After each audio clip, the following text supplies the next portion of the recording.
Recién lo anticipábamos cuando empezamos este noticiero y vamos a hablar en profundidad de la violencia digital. Y estamos con nuestra invitada, una especialista en Derecho Informático, abogada y además dirige una fundación. Ya nos va a contar todo, cómo llega a trabajar sobre este tema de la violencia digital. Te damos la bienvenida, Marina Benítez. Muchas gracias por estar con nosotros. No, muchas gracias por la invitación. Muchísimas gracias. Vamos a empezar hablando y definiendo qué es la violencia digital. ¿A qué nos referimos cuando hablamos de violencia digital? Bueno, sabemos muy bien que el espacio virtual donde nos desenvolvemos a diario e interactuamos con otras personas, con otros usuarios y usuarias, es muy hostil, pero la violencia digital particularmente tiene características que impactan de forma diferencial sobre las mujeres. Por eso cuando hablamos de violencia digital apuntamos a los grupos más vulnerables dentro del ecosistema virtual, no solamente un insulto, una molestia.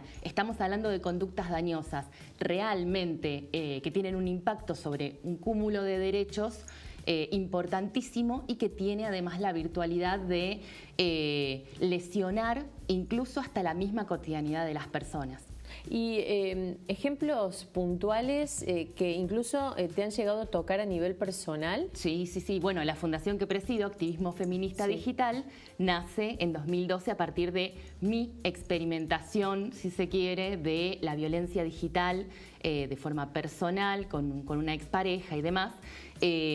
Pero sí, si vamos a apuntar a la caracterización puntualmente, podemos reconocer tres tipos grandes de violencia digital hacia las mujeres: la difusión no consentida de material íntimo, el acoso virtual y el acceso indebido a redes sociales, que es una forma de controlar los movimientos de la víctima y que tiene rasgos machistas muy fuertes. A partir de lo que te pasó a vos, ¿qué viste en la justicia? ¿Encontraste personas especializadas que te pudieran orientar para saber qué hacer, cómo actuar o no?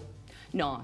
La verdad, mi experiencia personal 2012, fue... me dijiste. 2011, 2012, 2013, en 2014 recién pude hacer la denuncia y fue justamente la motivación para tomar partido en esta lucha y decir, bueno, lo que yo vivencié es realmente lo que vivenciamos todas.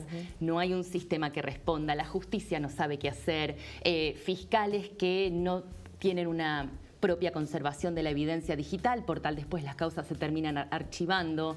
Eso justamente fue la respuesta del sistema hacia mi situación, que por suerte soy abogada, pero a cualquier otra mujer que le ocurre realmente no tiene herramientas y el sistema no está a la altura para nada, ni siquiera tenemos una legislación que penalice estas conductas, así que tampoco son delito. Marina, y a partir de lo que te pasó y de empezar a trabajar en este tema, de asesorar a mujeres, incluso te vemos muy activa en tus redes sociales, en las redes sociales de la Fundación, ¿cambió algo? ¿Viste que la justicia o los distintos actores sociales cambiaran su posición o ayudaran, facilitaran el camino a quien es víctima de violencia digital? Hoy por hoy hay una visibilización mucho mayor, algo que, bueno, obviamente se celebra, todo lo que tiene que ver con la visibilización de violencias machistas que siempre están en la penumbra, en el ostracismo, que se encubren y que se justifican en un montón de casos, es para festejar realmente. Pero todavía nos falta un camino larguísimo. Los operadores y las operadoras de justicia, como decía hace segundos, se encuentran con un panorama que desconocen, incluso mismo desde la experiencia usuarias y usuarios.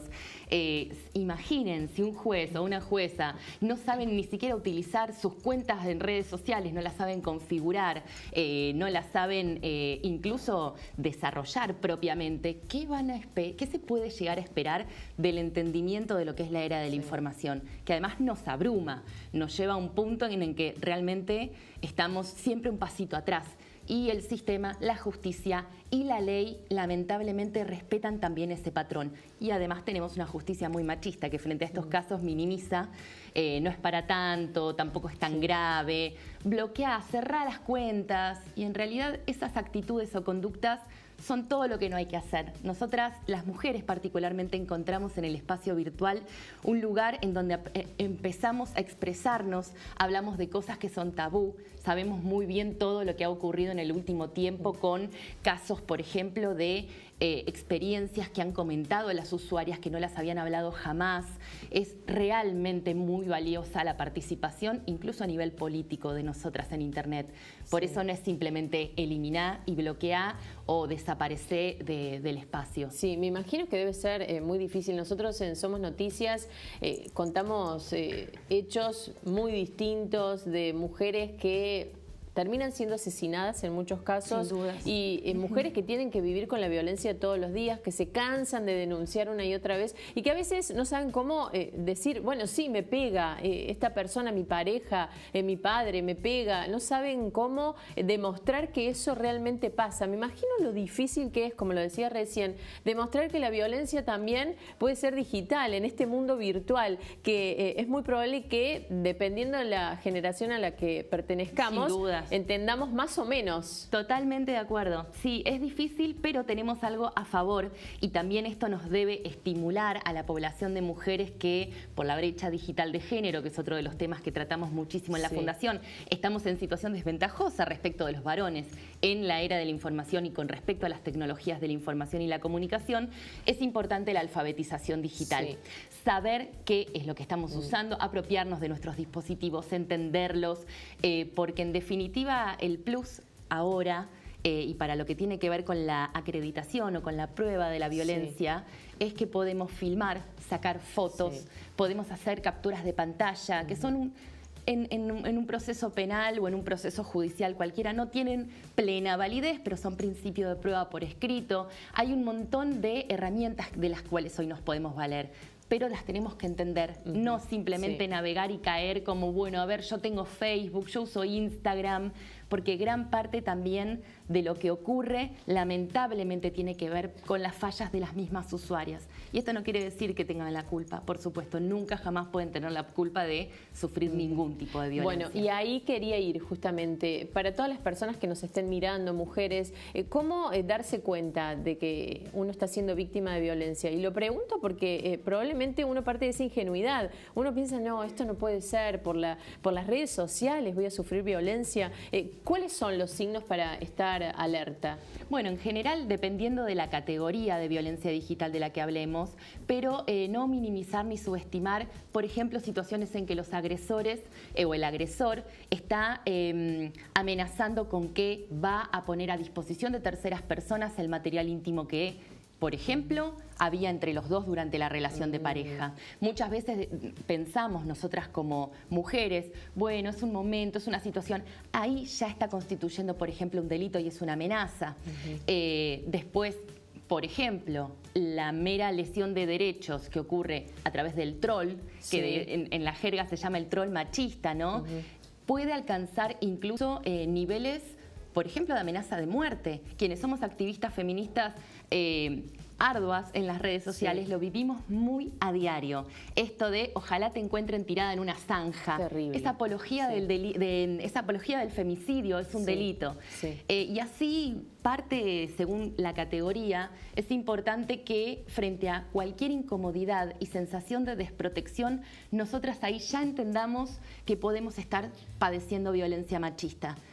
No apuntar a, bueno, ya se le va a pasar, que es una actitud muy común entre nosotras, principalmente cuando los agresores son exparejas. Claro, es cierto. Marina, ¿cuál es la consulta más frecuente que recibís? Actualmente tenemos en la Fundación casos de... Este año creció muchísimo y lamentablemente las consultas, por ejemplo, por difusión no consentida de material íntimo. El año pasado, 2018, tuvimos un índice mayoritario de consultas por acoso virtual. Perfiles falsos que se crean y que empiezan a seguir, a perseguir, a hostigar a las mujeres, a la víctima. Es terrible. Que incluso han llegado a sacar fotos de la fachada de la casa, como si estuviesen esperando afuera, todo anónimo. Situaciones realmente en que nosotras atendemos con máximo compromiso porque todas implican quizás hasta el riesgo de vida, ¿no? Por eso decimos, y nosotras como fundación, que somos poquitas, que ponemos todo de nosotras, que es por amor, porque esto no cobramos, no hacemos... ¿Cómo el sistema que está preparado no lo puede hacer? Sí. Es simplemente formarse y estar comprometidos con la idea de que lo que ocurre en Internet es real. Sí. Ya basta de también disgregar. Bueno, pasa en las redes, pasa Sí. en la web. Como No. subestimando, dándole poco valor. Quitándole importancia. Lo que pasa en las redes, siendo que el 99% del día estamos conectadas y conectados, Sí. es más que real. Sí. Integra nuestra cotidianidad y por ende tiene que ser también un espacio libre de violencia machista. Sí. Y es muy difícil lograr eso porque hay una comunidad que no está al tanto y por otro lado el machismo que ha tenido cuerpo históricamente en la vida física analógica se reproduce en Internet y nosotras todavía no todas lo podemos identificar. Recién hablabas de la formación de algunos actores. Es importante esa información para que puedan actuar. ¿Hay voluntad de decir, nos vamos a formar, nos vamos a capacitar porque queremos que estos casos, estas denuncias tengan un final feliz para la víctima? Te lo voy a decir en lo que a mí me gustaría, no.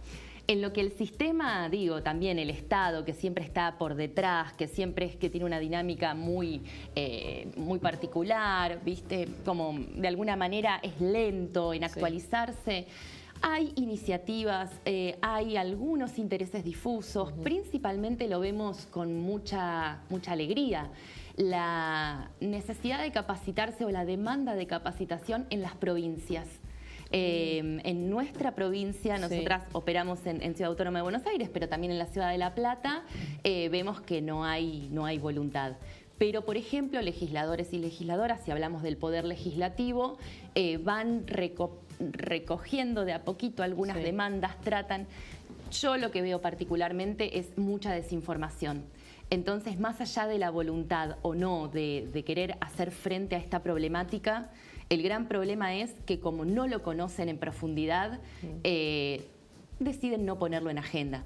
Sin embargo, hay otros sectores que sí están muy interesados, como son, por ejemplo, la universidad, la comunidad universitaria, futuros y futuras profesionales están constantemente tratando de buscar información y de hacerle frente a lo que es la era de la información, sabiendo la importancia que tiene. Y el periodismo también. Hay un caso muy particular con la prensa que nos ha sido muy demostrativo del cambio de paradigma.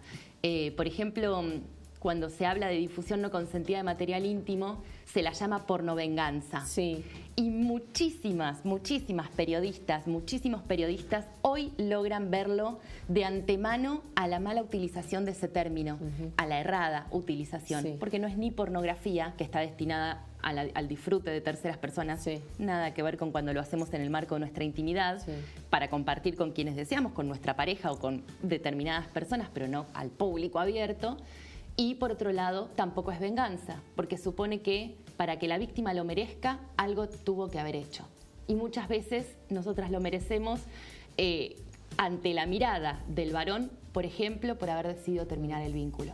Realmente es sumamente interesante, Marina, todo lo que nos contás, todos los detalles que nos das de lo que puede llegar a ser una denuncia finalmente, ¿no? Porque todo empieza por algo chiquito, pero puede terminar una denuncia en la justicia. Así que realmente te agradecemos y le recordamos a la gente cómo te puede encontrar en las redes sociales, a vos, a tu fundación. Claro, en las redes sociales es Activismo Feminista Digital. Fundación Activismo Feminista Digital. Estamos en Facebook, en Instagram, en Twitter, tenemos nuestro LinkedIn. Tratamos de abrir todas las posibilidades habidas y por haber para el contacto, porque somos plenamente conscientes de la importancia de el intercambio constante de información y del acceso a la información. Así que absolutamente bienvenidas y bienvenidos para saber más de todo esto que hay tanto por hablar. Bueno, siempre Marina, nos va a quedar cortito. Siempre. Bueno, te agradecemos muchísimo y te seguimos por las redes sociales. Entonces, muchísimas gracias. Muchas gracias.